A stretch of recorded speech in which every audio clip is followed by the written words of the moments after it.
Welcome to this explainer. Look, if you've ever opened up a lab report, stared blankly at your lipid panel results, and felt a wave of just pure confusion, maybe you Googled a few terms and instantly panicked, yeah, you are absolutely not alone. We've literally all been there. You get handed a pamphlet, you hear a bunch of complicated medical jargon, and you're left sitting there wondering what these numbers actually mean for your body. Well, today we are unpacking some truly fascinating source material by Dr. Eric Berg that takes a deep, critical dive into the science, the history, and the statistics surrounding cholesterol. We'll be looking closely at how the medical community defines what is normal, what might actually be driving those numbers, and what the source material argues is being completely left out of the conversation. Okay, let's dive right into this roadmap. First, the moving target of normal. Second, uncovering the statistical illusion. Third, not all LDL is equal. Fourth, the real culprit, insulin resistance. And fifth, alternatives and other drivers. All right, kicking things off with Section 1, the moving target of normal. So what exactly is normal cholesterol anyway? You know, it sounds like a totally straightforward question with a strict scientific answer, right? Well, according to the source material, the answer actually completely depends on which decade you happen to be asking the question. It's kind of wild, but the number that defines normal right now is vastly different from what defined it 20, 40, or even 60 years ago. Let's actually trace this timeline, because it's pretty eye-opening. Back in 1963, the New England Journal of Medicine published an official table where the normal range was anywhere between 150 and 280. Basically, if you were under 280, you were in the clear. Then jump to 1988, the National Cholesterol Education Program released new guidelines stating anything over 240 was suddenly no longer normal. By 1993, the threshold dropped yet again, making 200 the new target for everybody. Fast forward to 2004, and the focus shifted heavily onto LDL specifically, pushing targets way down to under 70 for high-risk patients. And today, the guidelines want that LDL number under 55, and doctors are advised to start having conversations about medication with high-risk patients as early as age 30. The source makes a really profound observation here.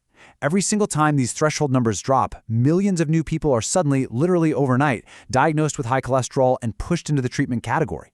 Just imagine going to bed perfectly healthy and waking up the next morning as a patient simply because a committee changed a number on a chart. And this brilliantly illustrates the core philosophical question the source raises about modern treatment. If you treat cholesterol without actually investigating the root cause, you are essentially just turning off a blaring fire alarm.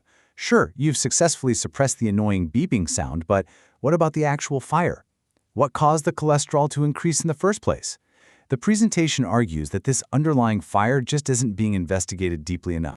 Moving right along to Section 2, uncovering the statistical illusion.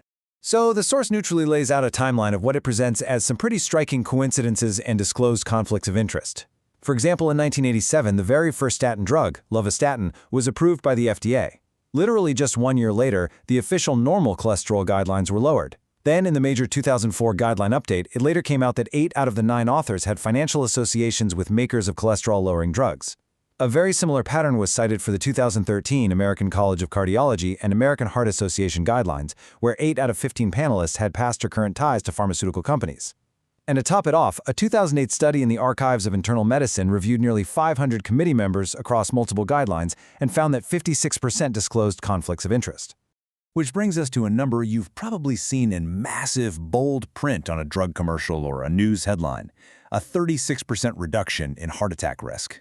I mean, it sounds absolutely miraculous, right? But the source argues that some pretty clever math tricks are used behind the scenes to make these statistics sound far more impressive than they actually are in real-world application. To explain this, the presentation uses this brilliant lottery ticket analogy, and it makes so much sense.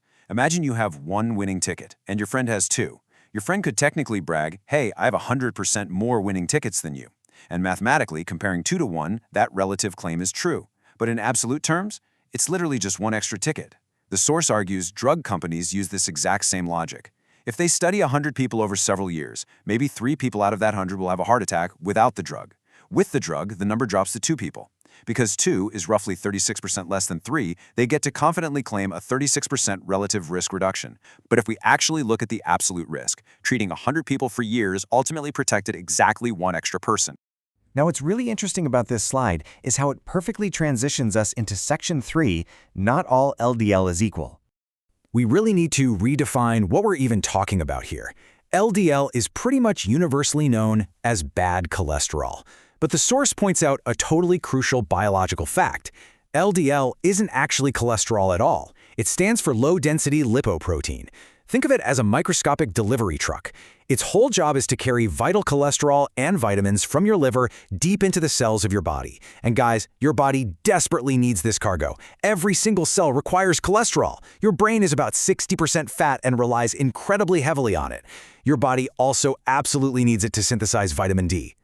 The real problem, according to the source material, is that standard lipid panels only measure the total amount of cargo being carried. They completely ignore the size of the trucks. And the source argues there are two very different types of trucks. On one hand, you have large buoyant LDL. Think of these as big floating delivery trucks. They don't invade arterial walls, they just float around harmlessly doing their job. But on the other hand, you have small, dense LDL particles. The presentation compares these to tiny, hard BB pellets. These are the ones that get lodged in your arteries, trigger inflammation, and start that dangerous plaquing process. So the absolute critical takeaway here is that two people could have the exact same total LDL score, let's say 160, but have wildly different real-world health risks, all depending on whether they have harmless floating trucks or dangerous BB pellets cruising through their bloodstream. All right, Section 4, the real culprit, insulin resistance. So, the source traces this whole biological cascade right back to insulin. And here is the step-by-step process they outline. Step 1 begins with the chronic, long-term consumption of excess carbohydrates, specifically sugars and starches. Over time, because of this constant influx of glucose, step 2 happens. The cells essentially become deaf to the signal. They become resistant. The biological fuel door on the cell literally jams shut, refusing to pull in any more glucose. Which leads us to the crucial point, step 3.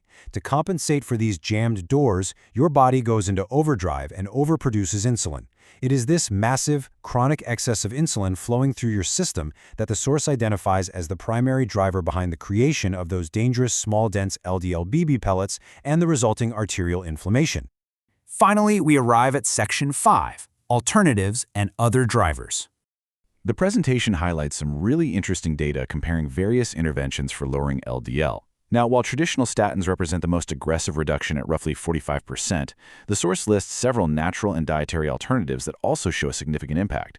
Bergamot extract is listed with a potential 15 to 40% reduction. A combination of berberine and red yeast rice is cited at 35%, berberine alone sits at 22%, and just adopting a low-carb diet is shown to potentially reduce LDL by 15%. But remember, the core argument here is all about addressing the root cause, not just treating a number on a page. Beyond insulin resistance, the source lists several other hidden physiological drivers that could be spiking your LDL. We're talking about chronic inflammation anywhere in the body. We're talking about thyroid issues, specifically emphasizing the need to look at T3 and T4 hormone conversion, not just the standard TSH test. And it also points to chronic stress and fatty liver disease.